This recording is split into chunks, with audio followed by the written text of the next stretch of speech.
Hi යාළුවනේ කොහොමද ඔයාලට? ඔන්න ඔයාලට බලන්න මම පුංචි වීඩියෝ එකක් අරගෙන ආවා.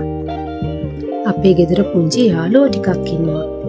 ඉතින් මේ වීඩියෝ එක යාළුවා ගැනයි. ඔන්න ඉතින් මට පොඩ්ඩක් වැරදුනා. එයාලා ඉන්නේ අපේ ගෙදර නෙමෙයි. අපි ඉන්නේ එයාලා ගෙදර. පූස් බබාලා හදන කට්ටිය නම් දන්නවා ඇති මම මොකද්ද කිව්වේ කියලා. මේ ඉන්නේ අපේ සුපු බබා. කනවා බොනවා නිදිනවා. ඒක තමයි ඉතින් අපේ සුපු බබාගේ එකම රාජකාරිය. එතකොට මෙයා තමයි අපේ බිලි බෝයි. එයාගේ කියලාත් ඉතින් වැඩි වෙනසක් නැහැ. ඒ රාජකාරියම තමයි එයාත් ගෙදරට වෙලා කරන්නේ. මම ඔයාලට කියන්නම්කෝ කොහොමද අපි මෙයාලට නම් දැම්මේ කියලා. අපි ඉතින් ආදරේට සුපුට කිව්වේ සුදු පුතා කියලා. සුදු පුතා කියන එක ටිකක් දිග වැඩිනේ. ඒකෙ හින්දා සුයන්නයි පුයන්නයි එකතු කරලා සුපු කිව්වා. අනිත් කෙනාට කිව්වේ තැඹිලි කියලා.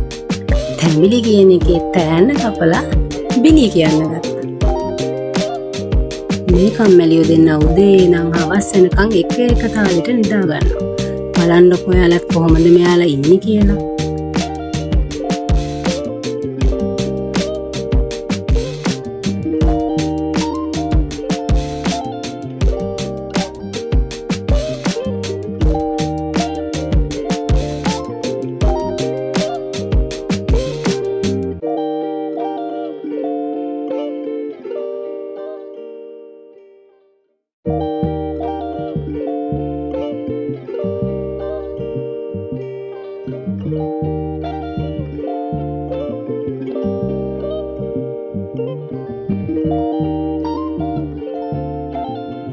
ඔහොම ආදරෙන් හිටියට මොකද අපේ සුපු බබා නම් ටිකක් සැරයි. එයා ඉතින් මේ චූටි අයට නිතරම සැර දානවා වැඩිපුර ඇඟේ එල්ලෙන්න ආපුවම. බිලි බෝයි නම් හරිම අහිංසකයි. ඒ වගේම එයා හරිම ආදරණීයයි. කවදාවත් අපිව සූරන්නේවත් නියපොත්තක් ගහන්නේවත් එයා කිසිම දෙයක් කරන්නේ නැහැ. පේනවනේ මේ කම්මැලියන්ගේ තරම.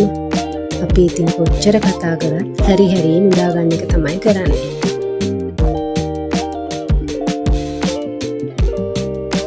මේ ඇවිත් ඉන්නේ අපේ සිංගිති කෙල්ල. එයා නම් ඉතින් මෙයාලා වගේ නිදාගන්නේ නෑ. කොයි වෙලේත් සෙල්ලම් කර කකා බිබී ඉන්න එක තමයි කරන්නේ.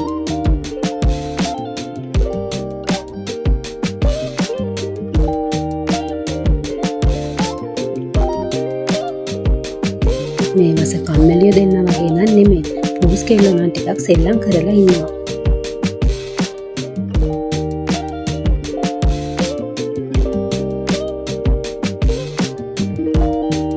ඔයාලගේ වලලා ඉන්න පූ කොල්ලොත් මෙහෙමද? ඊළඟ දවසේ මම ඔයාලට අරන් එන්නම් මේ කම්මැලියන්ට හදන කෑම වේල කොහමද කියලා. මෙයාලා වැඩිපුරම කණ්ඩාස වට්ටක්කයි සාලෙවි තමයි.